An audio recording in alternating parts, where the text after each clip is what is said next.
What's up? I'm Sam Maxon, aka Slam and Sam. I'm a DJ, actor, philanthropist, self-proclaimed Renaissance man. When I'm not in the studio, I'm diving into my hobbies and exploring many interests. With that comes my personal uncensored insights on anything and everything. Are you ready for it? This is The Slam Show. This is the official opening of The Slam Show. And you're not seeing Sam, sorry. I've not metamorphosized. I am not Sam. This is Oscar Benjamin, your friendly neighborhood photographer, writer, man about town, and sometimes co-host on Sam's show here called The Slam Show. Tonight we have quite an interesting show. It will be very unique and very intriguing. I think it will be something most people aren't used to, probably aren't used to being exposed to. And I'm going to be very thrilled to find out the story of this man that's sitting next to me, which please reintroduce yourself, sir. Yeah, hi. Kristian Kabuay. I'm a calligraphy artist specializing in an ancient writing system from the Philippines. And my co-host is, of course. Hello, Lisa Churchward, owner of the Churchward Pub. Yes, and indeed. Happy to be back here, becoming quite a bit of a regular on the Slam Show. Yes, you are. So you're becoming more and more popular each time. Just keeps asking me back. You're getting quite a fan following, no doubt. Thank you.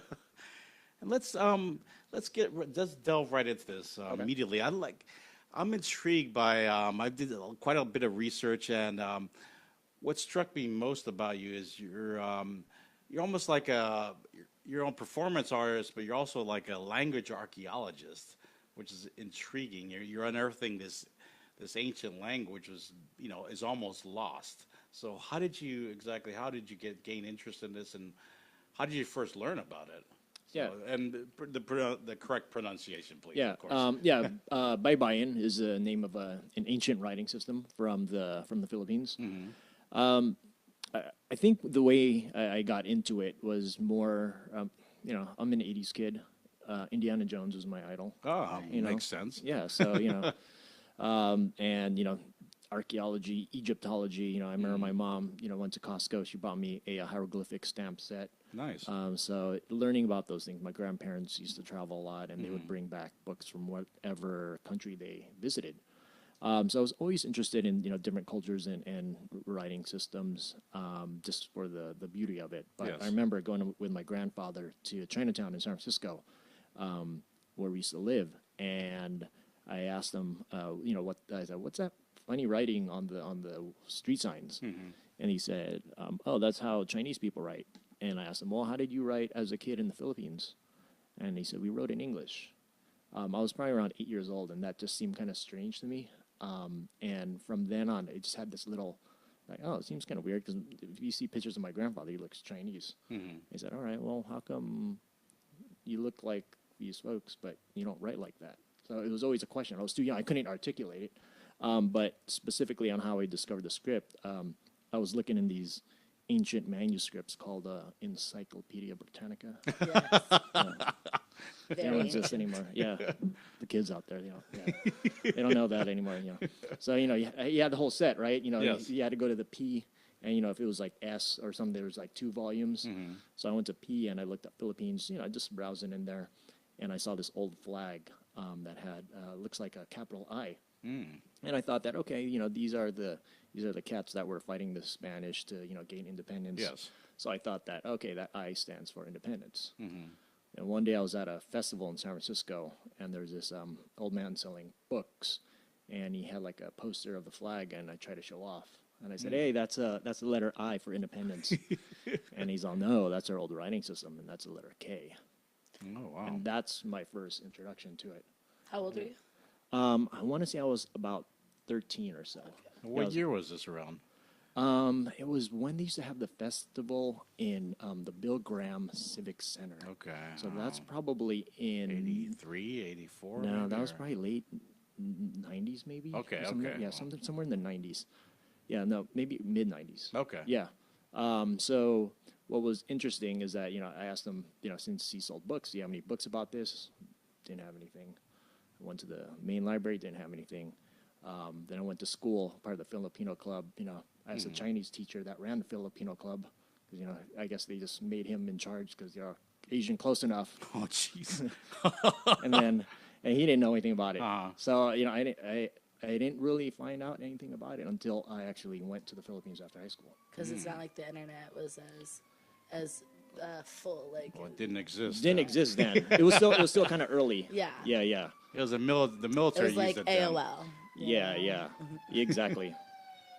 So there wasn't that the internet wasn't as we know today, but so yeah, it wasn't until I moved to the Philippines.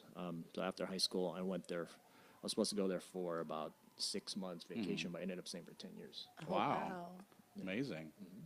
So you were initially interested in going to the Philippines for the language, or just why did you? Just for something different, you know. So the typical story after you graduate high school.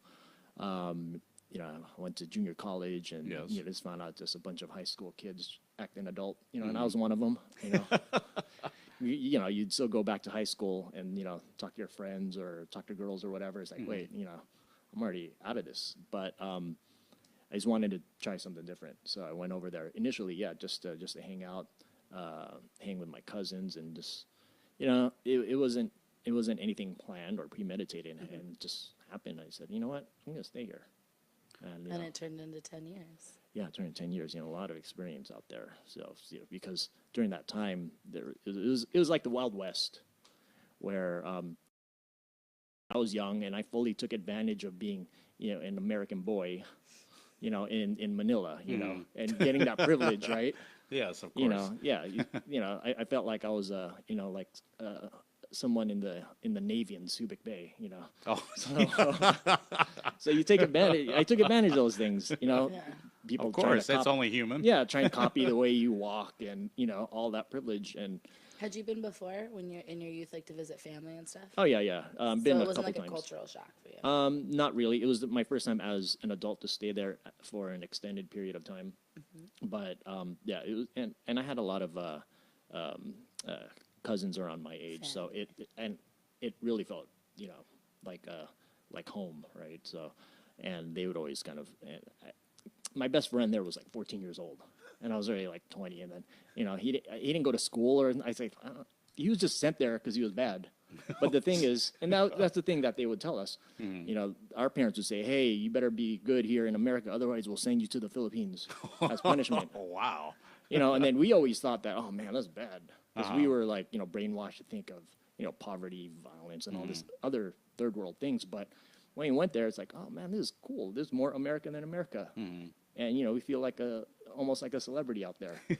So in some way, and so the circle that I was with, they were like kickouts from England, Australia, Detroit, New York, LA. So all these different accents and all these American kids just drawing attention. Exactly, drawing attention, causing trouble, and all these things out there. So it was really fun. So you ran with a real diverse crowd there, basically. Yeah, definitely. Yeah. So diverse crowd. So and not just from like all Filipinos, but a lot of them were like say half Filipino, or folks at different ages. So and you can go. You're 14. All right, you can go to the bar. Things like that. So when you rediscovered this language, or I should say discovered, but it was basically a rediscovery in essence. So tell me something about the language. Is it a language that binded or unified the culture before the various invasions of the Philippines? Was it the common language, or because I know there's a number of languages that are in the Philippines right now. You have Visaya and you have Tagalog, and you have a number of them. So the script it's a written language, to clarify, and there was a multiple scripts, because depending on like what time that you want, like the 12th century, then there's probably more Indian scripts, and then if it's later 14th century, is more Arabic. But the specifically that I practice is it's sort of an umbrella script, and depending on what you were writing on, whether it's bamboo or a palm leaf, then it could vary. But there is more or less the influence of Indian scripts morphed into that. So how did you? This is kind of discipline. Basically you're learning another language entirely, Yeah. and not only are you learning another language, you're writing another language. It's more difficult a lot of times to write a language than to speak it. So, how did you immerse yourself into this? What were your practices, and how did you go about this? Basically, did you lead a life of a monk, basically? Or Yeah. Well, a lot of people think that. They'll like to ask, like, so did you learn it from this guy in a cave with a beard, and did you wear a loincloth in a remote island? So no. You rip the page out from underneath you every time. Exactly. Almost like a Karate Kid thing, and I was all skinny, but no, it wasn't like that. When I tell people this, people get shocked. I learned it from a white guy in Canada. Oh, interesting. Yeah. So he was a hobbyist, a hobbyist linguist, and he wrote about it.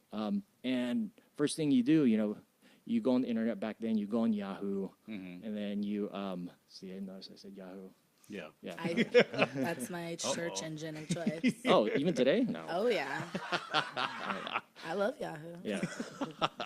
So I pulled up the script, right, and then then first results came up, and it was this guy.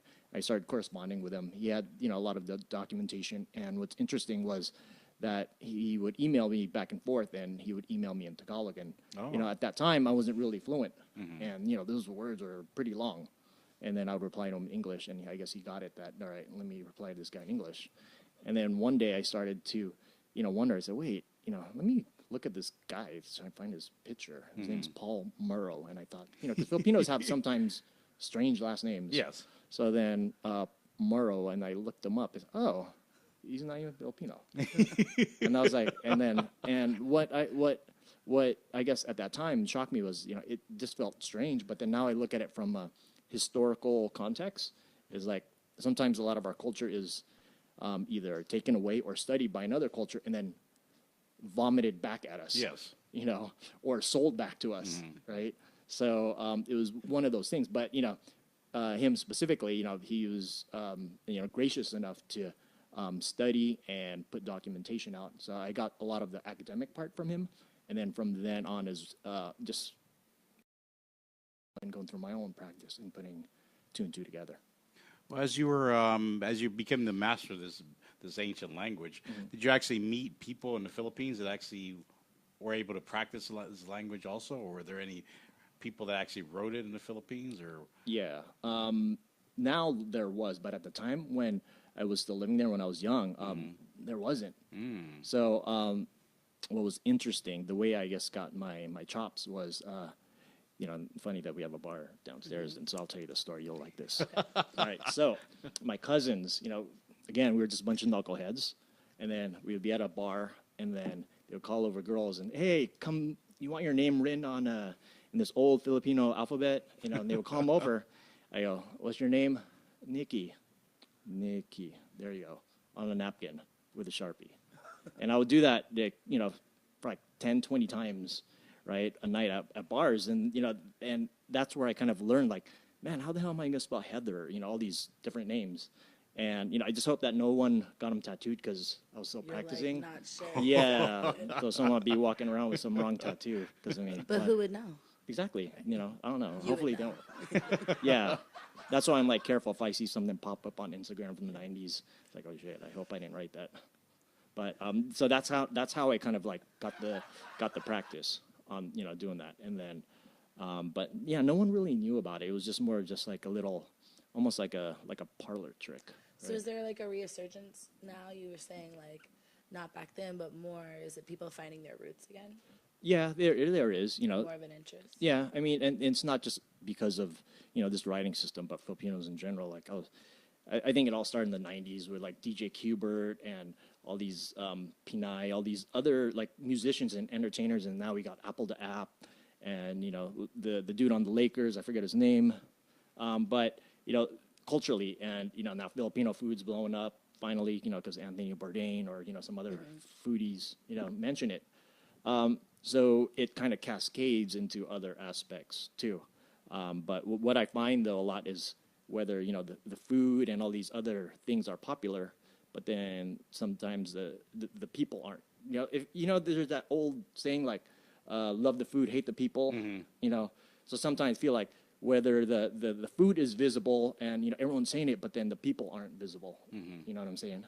So that's kind of like how I feel we're at right now. Yeah. Because we don't have enough, whether it's, you know, Cultural cultural representation or even economic power, you know, things like that, through gentrification or, you know, all these things. So it's pretty complicated, and all of that stuff affects the work that I do. So that's why if I just, you know, make things pretty, like, all right, here's the name, you know, looks good, but then, you know, how does that, you know, go into, like, say, social justice, right? Whether it's policy, you know, things like that. Yeah. Yeah, there's I've noticed in a couple of your videos on YouTube, there's a manner that when you're actually performing in public and you're actually writing the letters, there's this way you grab your audience. Are you a performer? Are you not so much a frustrated performer, but are you an actual performer? Where this is part of your routine to try to get, you know, people interested in this by creating a show, basically, when you write these letters out. Yeah, sometimes, I mean, as a kid, yeah, I used to break dance, and then, you know, like any other, like, 90s Filipino kid, you know, you dabbled in DJing, you know, all of that stuff. But I guess the pivotal moment in terms of the performance art that I do now, Yes. I think it was in 2013, the Asian Art Museum called, and they said, hey, we're doing a 1 month exhibit on Asian writing systems. I said, cool, what do you want me to do? Now, we're going to team you up with this Japanese calligraphy artist named Aoi Yamaguchi. I was like, perfect, I know her, a friend of mine. And then later I'm like, oh crap, they want me to do something with her.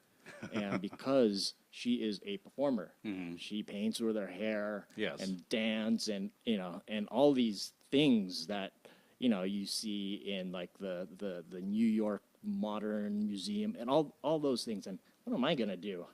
I, like, you know, do the tinikling, you know, bamboo dance and do something, you know.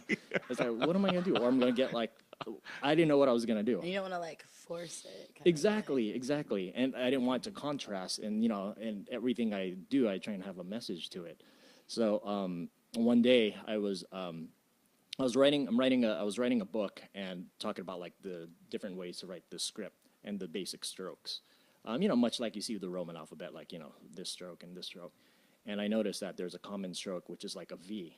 And one day I was in class taking Kali, which is a Philippine martial art. And we were going through our exercises, and the first two strikes are like this and like this, in a V shape. I thought, maybe there's a connection there. And I started to kind of break it down and be more conscious about it. And I thought, all right, what if I mix this thing up together, which is a performance art based on, you know, the Philippine, say, writing system and also the martial art. So I mix those two together. So when I Very clever. do these things on, you know, when we finally had the show at the Asian Art Museum, it was on a 30-foot canvas on the floor.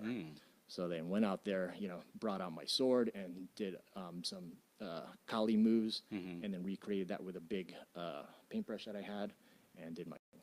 And so from then, it became this, in English, called Poetry of the Sword. I do believe I've seen that also. Yes, that's what I was exactly referring to. So. One of the videos. Yeah, thank you for clarifying that. Yeah, and that was, you know, another, you know, one of those things that you can say that, you know, really changed, you know, the game, or and in my life too, because a photographer got a great picture of me performing. Next thing you know, that picture went sort of viral within the community, and next thing you know, I get an email from the Philippine Embassy in Belgium saying, hey, you want to come out here and do this? I said, sure, why not? And then, of course. I like Belgian beer. And then they said, oh, hey, maybe then our colleagues in Paris would want to go. I said, all right. And then, you know, next thing, all right, and then Spain, and then, you know, then the UK. What an amazing opportunity that leads to other amazing opportunities to travel the world. Definitely. And I think all it was, you know, because I could have easily said, like, I don't want to do that in front of people and, you know, look stupid, but hey, you take the chance and, you know, go for it. You've done a number of lectures over the years now on your what you essentially have mastered now. And when you actually look out to the audience, do you notice the moment where they understand, where that light kind of goes on in their brain, like, wow, you know, you get not so much converts, but people that are excited about this, people that want to learn more. What is your reaction to that? How do you feel about that? It must be an exhilarating moment for you. Oh yeah, it's a high, especially, and I always try and do my lectures rather than, because I learned early that going through school, where there's a teacher just babbling about nothing, and it's important, but it's just babbling and babbling, right? So I watch a lot of stand-up comedy, and they are the perfect, lecturers. George Carlin, right? He can break down things, right, but make you laugh, right? He can talk about, very, very important things. But so I kind of like study those guys and pattern my talks after it. Oh, that's pretty unique. Wow. Yeah, and telling a story, like the story told about my grandfather, because there are things that you could read out of a book in history, I guarantee you're not going to remember that 100 years from now. You're not going to pass that on to your grandkids or great-grandkids. But if you tell like a story, like an oral tradition, that's why those things have passed down for thousands of years, because of oral tradition.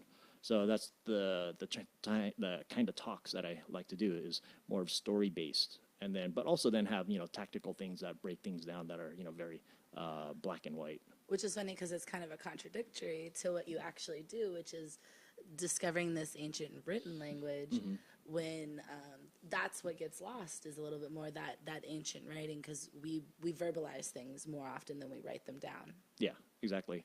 So, I mean, yeah, it is. And what's interesting is that, like, a lot of my talks, I always focus on, my story, because, when people get inspired, then that's what actually gets them to take action, rather than just, spitting things out of facts after facts. But then a lot of it is, I really rarely actually teach them how to write it. Okay. Because then you can go on the internet or go on my website, buy my book or whatever, and, that's simple. The hard part is getting, all right, what is the cultural significance? How does it help my 9 to 5? How does it help me, raise my kids? And, which can be abstract thoughts. But, when you have something I use it as a gateway to these other avenues, right? That's where the power is. How's it going to help my community, rise up? That's the question.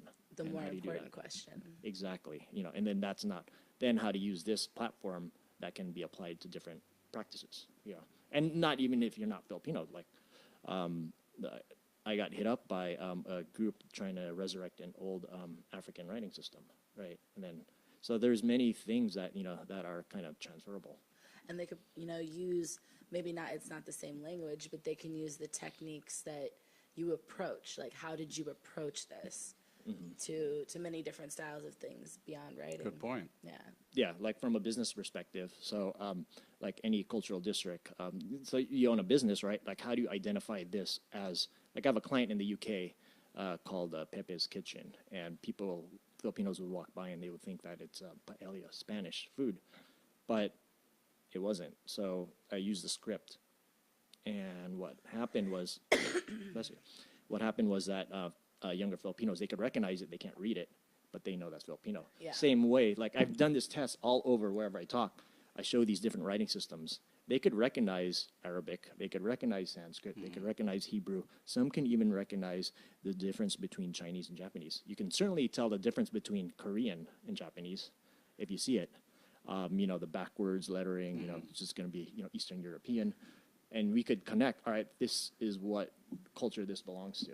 That's unconsciously. Really funny. I was actually just thinking about that exactly a couple nights ago, because I saw some Hebrew writing, and I thought, if you could easily mistake that if you didn't necessarily know it. It could look a little Arabic or something like that. And I thought, I have no idea what that writing says, but I can identify it as Arabic or not. Well, Arabic. they're both based in the Middle East. Exactly. So that's a similarity. That's interesting that you said that there is sort of like most people can identify language without even knowing what the words are. Just the symbols are recognizable to different cultures. Yep.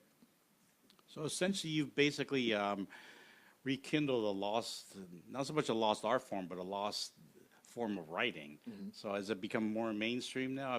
Has it become permeate the Philippine culture now, or the country itself? How far has this gone now? Or the love for the lost language? Yeah, I mean, yes, I would say within the past 5 years, you are starting to see it now in more, say, apparel. That's an easy one, T-shirts and things like that. Yes. But then business signs, government signs, when there are cultural events, you see the script in those things, and and there's other people are starting to do like workshops with this new fad of like doing calligraphy using fancy pens or gold leaf, things like that. So people are starting to incorporate it. So it is getting popular from. How do you practice it?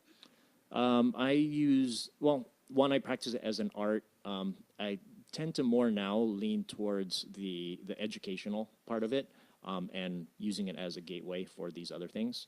Because I think that there are artists out there that are way better than me, and they're going to do what they're going to do, and honestly, the art scene's kind of to me, because it's like oh, clink clink clink clink, let me look at that, in the wall for an hour, and it's so subjective, yet everyone is very opinionated. Exactly. So, go to New York and the arts. I could do all of that, but I just don't have the patience for it. And I think that the benefit is to work with the community that I'm literally in South of Market in San Francisco, and use the script there to help educate. May I ask, what drew you back to the States after 10 years in the Philippines? All right, here's a good story. So at the time, call centers were getting popular in the Philippines. You guys called, and you can tell it's in the Philippines. So you have something wrong with your internet or phone, goes to the Philippines. So I was too proud to work at a call center, even though I went to college or whatever. But it's good money, and people tell me, hey, because you speak English, you could be a manager of a call center. I was like, no, hell no, I'm not going to do that. I'm going to go back to America and get folks to be woke and, teach about the culture and all that. I was very ambitious. And then I end up, going to Tracy, California, where my parents lived at that time. And guess what job I had to get? Oh, shit.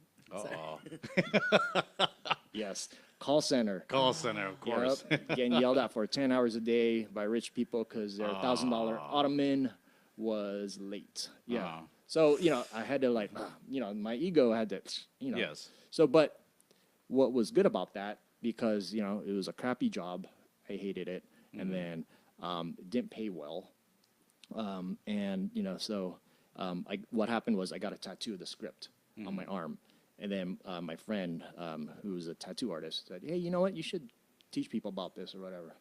So I said, all right. So then I uploaded it on MySpace, but, nothing was happening there because too many videos. And at that time, MySpace was never a place for conversation. No. Yeah, if you remember that. Yes. So Those who remember MySpace. Exactly. Yeah. So what I did was I ended up creating my own website on Filpino tattoos specifically just for that. And I uploaded it there just to have that conversation. And people started, hey, could you write my name? I said, all right, write it down on paper, take a picture of it, email it off. And what happened was it started happening a couple times a week. And I just realized, what if I put a $5 PayPal link in there just as an experiment? What will happen? And I wake up next morning, whoa, $5. I was really happy. I never knew that people would pay for this. Yeah. And I started to, iterate, and then I make $5, and I bought some nicer markers or things like that, and $5 became $10, $10 became $15, and I had this little side gig going, and that was because of that crappy job.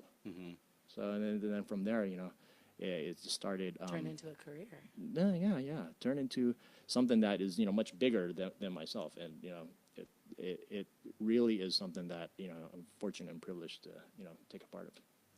No, I don't know if you thought about doing this, or maybe you've already done it already. Have you thought about combining your talent with musicians, create a music video using your writing throughout the music video, perhaps, or is that something you've even considered doing? I think it'd be visually a visually powerful music video, to say the least, and have an artist create some kind of theme or a song around your writing, or.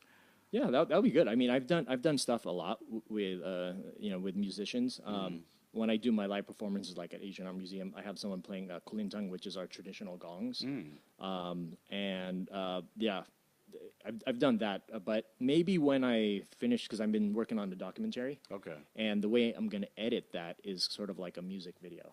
Oh, I see. So, because I didn't want to make I started shooting this documentary, and then I started watching the footage. You were anticipating one of my questions, but go ahead. Yeah, and then you beat me to I was all, it's interesting to me, but I took myself out of my own shoes and said, man, this is kind of boring. And, you know, I could watch this guy talk about this script for hours, but, you know, as somebody that's that's new, right? Yes. And, it was kind of boring. It's very National Geographic-y, but not as good. So I said, all right, I need to kind of expand and, you know, figure out how to, you know, edit and, you know, as an artist, try and let me put some art into it. So next time I went to the Philippines, all right, let me film, you know, the water drops and, you know, all of those things and the grass. So, because, you know, I initially just went over there just to interview people for my website. How often do you get back over there? I try and go back once a year. Excellent. Yeah. So next year I'm going to go back for hopefully I'll be able to finish this project, but work on another one too. Excellent. As you start gaining, your stature starts growing more and more. Are you now seen as more of a celebrity? You must have a bit of that by now.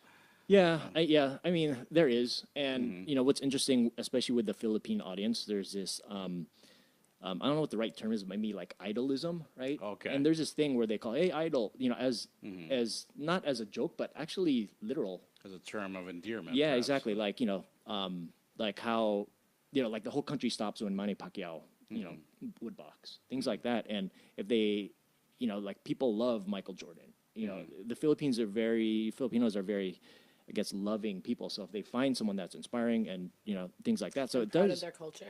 Yeah. And especially, you know, I get emails all, you know, proud of you and things like that. You know, it is great, you know. But I don't know if it's the pessimist in me where I'm like, well, thanks for that, but what are you going to do about it? You know, are you going to actually take this up or, you know, thank you. And I feel kind of guilty sometimes, you know, calling that out. Sometimes I just say thank you, but then, you know, sometimes I want to go like in my head, like, well, man, do something about it. Replace me, beat me or whatever, you know, or start writing or if I'm real, because otherwise I feel like, you know, you see an inspiring meme on Instagram, right? And you're, oh man, this is cool. And then you scroll up, oh wait, look, a cat video, you know. So am I that meme that's, you know, you want them to add to the exactly, add to take the action. experience and Yeah. You want to resonate with people. Exactly. You know, there has to be action, Yeah. right? You know, and I'll even say that, you know, out of, you know, I'm in traveling, say, for the past 3 or 4 years, you know, and I've only met maybe 3 or 4 people that actually have taken up the writing and done something bigger than, you know, just being able to write their name to get a tattoo. Now, in your experiences, have you met any really the older generations that have thanked you for reviving basically a lost form, something that maybe they themselves have forgotten or maybe they didn't realize? Have you encountered anybody like that? Oh yeah, definitely. When especially say Filipinos that have that were raised during the American occupation and had the American educational system, the overhaul. And you know, a lot of them, they go through you know, This was post-World War II. Yeah, correct? yeah. Okay. These range of emotions, you know, of like, you know, it's anger, right? Because why don't I learn about this? You know, I went to one of the best schools in the Philippines. I went to this and that, but I never knew about it. And you know, I'm an educated person, but I never knew about it. I speak the language, and some of them get angry, you know, at themselves or feels like culture stolen. Exactly. And they said, why didn't I know about that? Because I could have learned this. I could have passed on to my kids and my grandkids, and you know. But then, you know, yeah, they give me props, which is great. I'm certainly my dad has many coworkers that are Filipino, and I grew up with them, and I'm gonna go ask them. I'll be like, do you guys know about this? Yeah. This is awesome. You need to look into this. Yeah, most will say no. Yeah. And that's the people always ask me that. Oh, so don't have Filipinos? Or they'll say, oh, I don't know anything. It's fine. Filipinos don't either. So and something, oh, really? That's weird. Yeah. Like when you said you asked your grandfather like what language did they write in? They wrote in English, and it's like these cultures come in and erase other cultures, and just, you know, you're doing a complete service to your entire culture by helping bring this popularity back, because we just, you know, we'll lose it over time. And it was probably lost over time, and you're helping to re-emerge it. Yeah, I mean, there's a quote that I read in an article. It was talking about like dying languages in the Australian Aborigines, Yes. and they said that, well, the culture, the language is important because the people are important.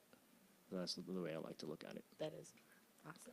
From a sense of history, do you know who was it exactly that that destroyed this language? Was it the Spaniards or who was it? Who do you think maybe? Yeah. Well, there's a couple things. So, the obvious thing is Spanish colonization. Yes. But they didn't come over there like when they went to Mexico and burn these books and things like that. Yes. Because we didn't really have books.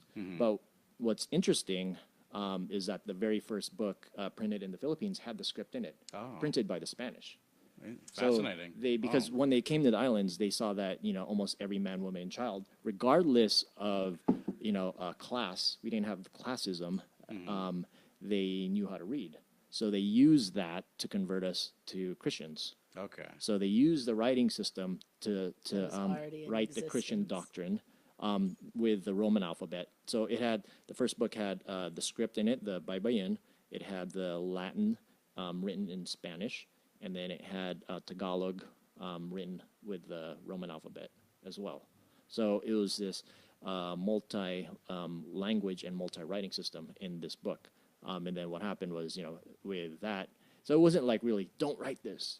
They used it. No, and it naturally went away because you have a new society, new economics, and, you have to learn these new words, and this new writing system is compatible to it. A new social class. So, you want to be, popular. You want to do what the Spanish were doing, because they were the ones that were in charge of that time. So these other practices just naturally went away. That's so interesting. Fascinating. Yeah. Yes. Awesome. Yeah, so it wasn't really, as like, people will, sometimes you like to romanticize, the struggle, right? Yes. Which, there was struggle, of course. Don't get me wrong, but yeah, it was, for the writing system specifically, there wasn't, it wasn't banned or anything like that. So in other words, the Spanish used the language as a means to convert, basically. Yeah. Yeah. So then, the Spanish, and then after the Spanish, then the Americans, Yes. And then the Japanese, and then, what interesting with the Japanese, they actually tried to bring back the writing system. Oh. Because, they didn't like the Americans. You guys are too westernized.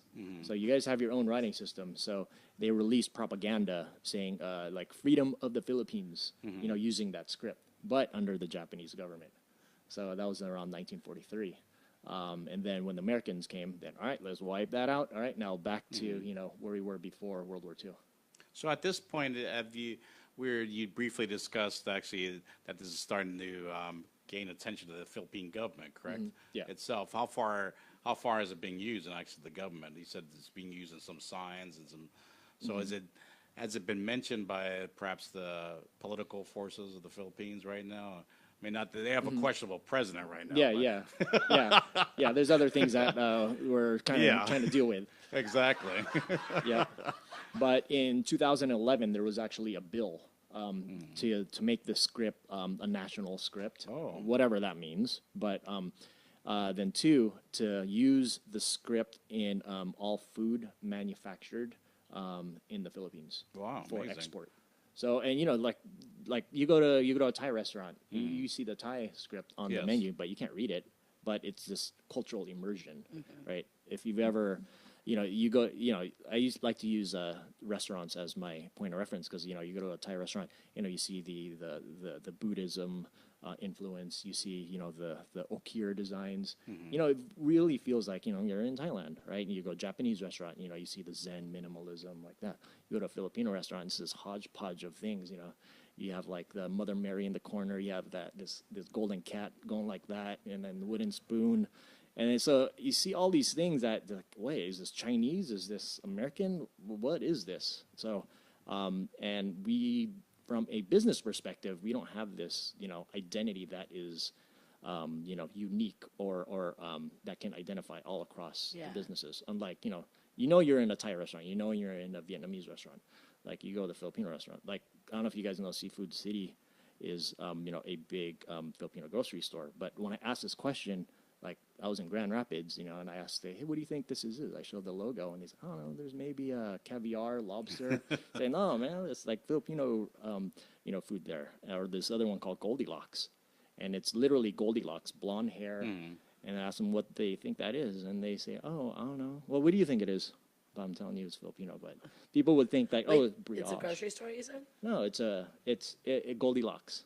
Yeah, one would think it was a German chain. Yeah, but German chain, like exactly. the other thing, brioche or schnitzels. But Exactly. Wait, what is it? But it's like pork blood stew and lumpia and all these. It's like we're trying to rickroll, people to go in these restaurants, and then after they go in there, they say, okay, well then I'm already in here. Give me some pork blood stew. But so it's this weird identity crisis that that we have, and it's kind of understanding with all the different colonization and us, me growing up, being told like give up your language and things like that, which we know that for a fact that you don't have to give up your culture to make it in America. That's what we thought we had to do, but we don't. You look at the Indians.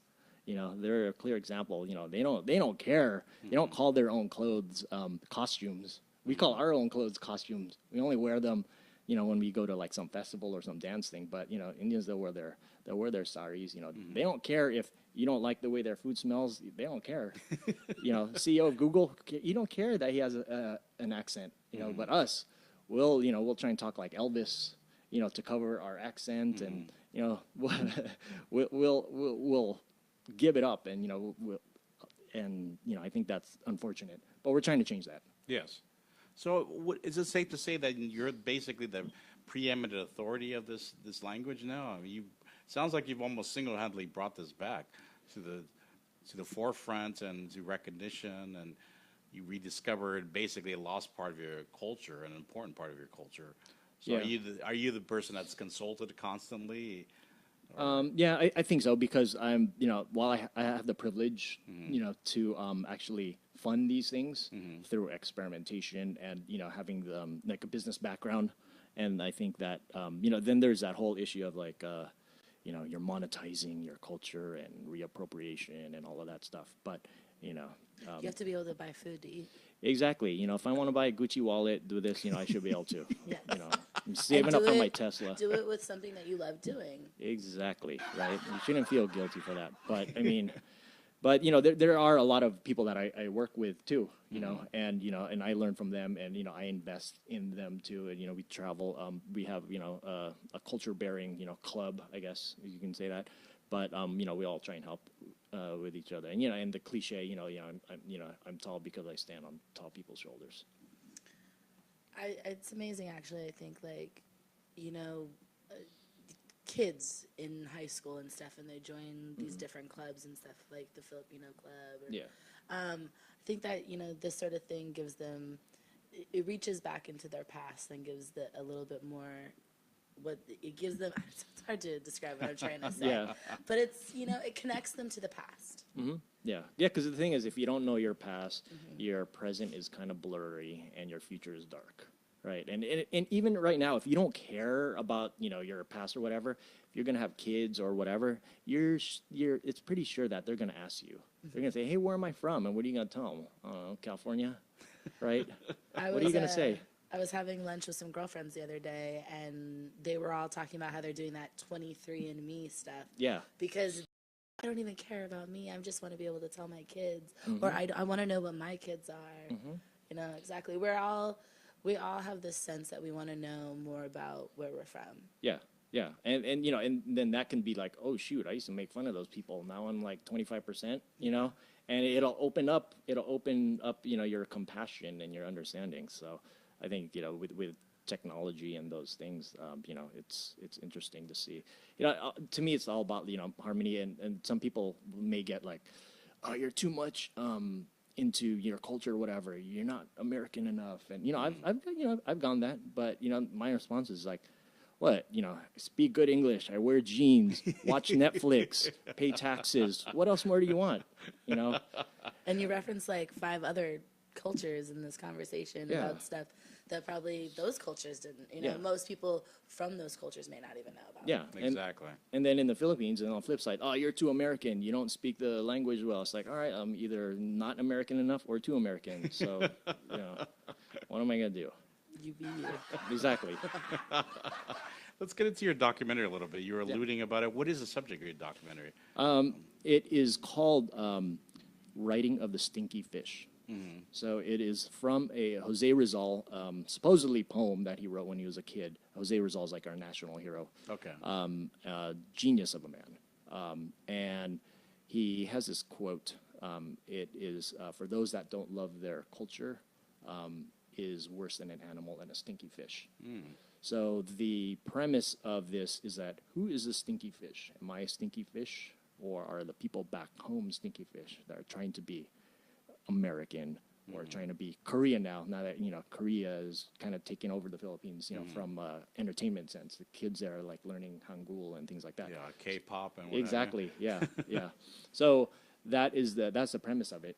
So I wanted to kind of tell the story and ask that question. It really is an immigration story, because I talk about how my family came over like during martial law, and that's the same story as many people. Yes. Escaping. It's a story of America actually too. How America, people come to America for something better, right? That promise and the struggle and the hustle that it takes to make it here. And so that's at the core that what it's about. But I'm going around the Philippines and in my travels trying to find out who is still writing this writing system. And that's kind of like what. And I talked to. I do go to the last tribe in the Philippines. Oh, that wow. is still writing it. They're the only one left, highly endangered. Wow. What part of the Philippines are they located in? They are in Mindoro, which is a small island south of Manila, about like 4 or 5 hours. Okay. Yeah. Amazing. Like how many people? We don't know. That's the thing. I know that there's. I work with a foundation, but the village that I was staying in, there's probably maybe about like 24 folks in there. So it's highly endangered because people are gonna want to go to Manila, work at a call center, things like that. Modernism. Yeah. So now they're just writing like little souvenirs, things like that. It's not really done in practice, as their poetry. They're forced to write it for economic purposes, right? Not as a cultural practice. So where do you want to see, as you keep evolving and you keep mastering this language, where do you want to see this go to? What is your ultimate aim? What is...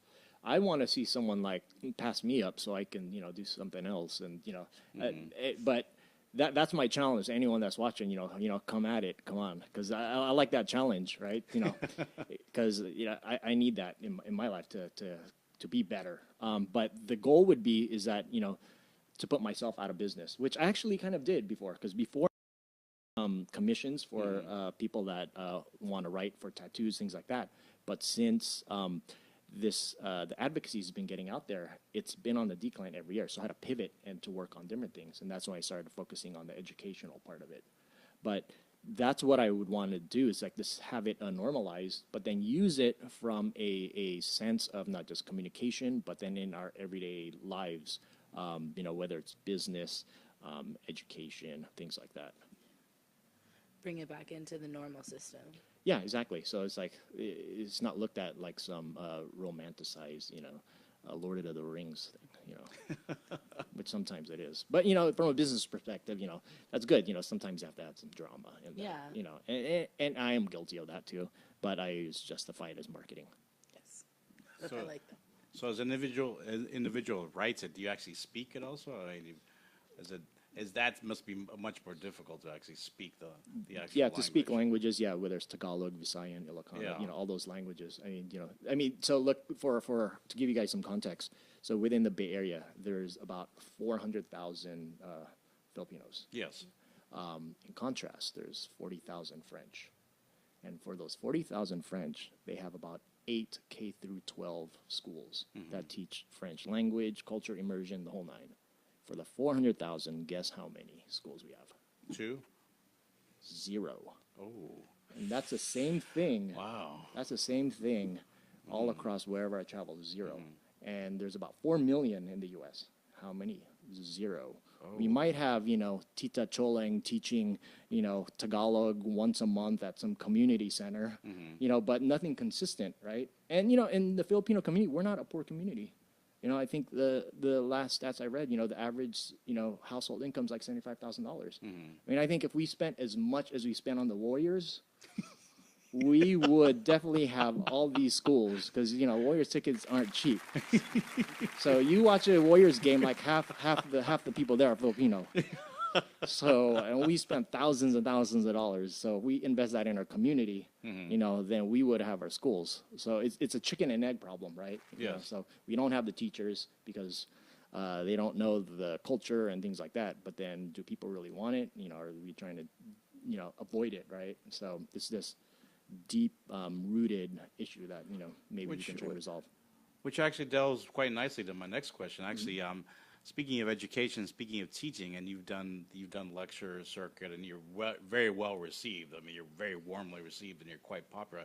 Have you yourself considered actually opening some schools, or Yeah. is that something you want to look into, or? Yeah. So physical space is hard, as in the Bay Yes. Area, right? So Yeah, of course. I'm actually going to take it online. Oh. So while I've done like things at schools like lectures, but there's only enough time. Yes. And sometimes, it's hard to get through. So I'm gonna have people that really want to learn actually come to me. So put everything online, video. We have the technology, and you just have to, get off your ass and do it, right? Yes. So and sign up. And I want it to be like a business model where then I can get these teachers and get them paid, right? Because the problem is like a lot of them are volunteers at these Yes. community centers, but they deserve to get paid. We don't have that many full-time cultural practitioners or teachers, and they should be able to, feed their family and buy that Gucci watch or whatever, right? If they wanted to. So creating this economic ecosystem for like cultural education. So that's my goal for this online school. That's amazing. Yeah, it's a very impressive goal. So as we're going to the waning moments of the show, let's do is there any last things you want to say to people out there, people that are watching right now, people are listening? Yeah. There. I think that regardless whether you're Filipino or not, it's always good to look into your culture. I mean, you could be from Ireland or anywhere, right? And ask those questions, right? I always like this term called decolonize, indigenize, right? You don't have to be brown to indigenize, right? There's indigenous English and Italians and Spanish. Look into that, because then knowing yourself, and once you know yourself, then you'll have greater compassion for other people, because that's at the root of it. You go far back. We all come from the same mold. So I think that that's kind of like the message that I like to do when people try and look into my art and the education part of it, and it can relate to anybody. You want them to take that away from it, not just your culture, but look into others as well. Yeah, look into your own, right? If you're really inspired by this, then look into your own cultural practices, right? Look into your own martial arts, your own tattoos, things.